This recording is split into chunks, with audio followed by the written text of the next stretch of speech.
ou du changement de la Constitution. Est-ce qu'au sein de votre parti CRIC, est-ce que vous en faites actuellement aussi votre cheval de bataille? Absolument, et je dirais étonnamment, parce qu'en réalité, la révision de la Constitution ne devrait pas poser, ne devrait pas faire autant polémique. En fait, pourquoi révise-t-on une Constitution? Généralement, c'est lorsqu'il y a le constat qu'il y a dans cette Constitution des textes qui existent et qui doivent être améliorés, qu'il y a dans la Constitution des textes qui sont présents mais qui doivent être abrogés, ou encore des textes qui sont absents et qu'il faut à ce moment-là ajouter dans la Constitution.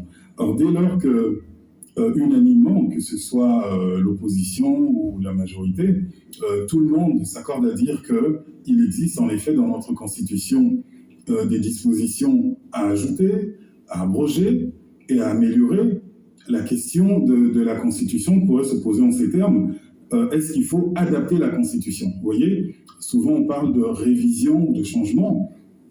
D'ailleurs, la Constitution elle-même ne parle pas de changement parce que la Constitution n'a pas pour objet de livrer tous les synonymes. Mais en réalité, le verbe le plus facile que tout le monde pourrait comprendre là-dedans, c'est adapter. Et donc, la véritable question serait, faut-il adapter la Constitution? Pourquoi il faut trouver juste deux mots pour pouvoir justifier ce que certains considèrent comme une forfaiture tendant à un coup d'État constitutionnel en changeant justement la loi fondamentale? Non, là c'est une manipulation grossière d'ailleurs, parce que adapter la Constitution, comme je le disais, je dirais même, c'est une question de responsabilité. Imaginez-vous que vous êtes à la tête d'un organisme, quel qu'il soit, avec un règlement d'ordre intérieur qui n'est plus en adéquation avec la réalité, mais pour une raison ou pour une autre, vous refusez d'adapter le texte. Ça n'est pas, à mon sens, une prise de responsabilité.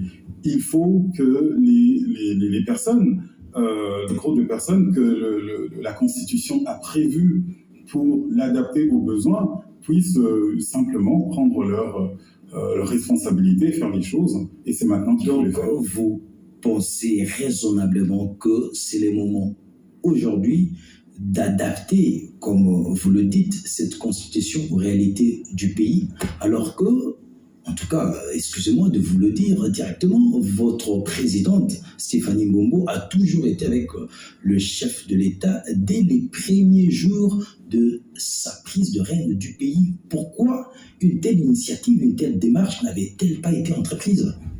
Oui, mais la question de l'opportunité, la question de l'opportunité, elle est à apprécier par le président de la République, elle est à apprécier par le Parlement, elle est à apprécier notamment par quiconque est capable de réunir 100 000 signatures pour une quelconque révision.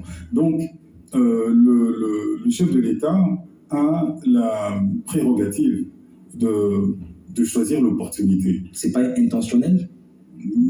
En fait, ça serait fait mandat.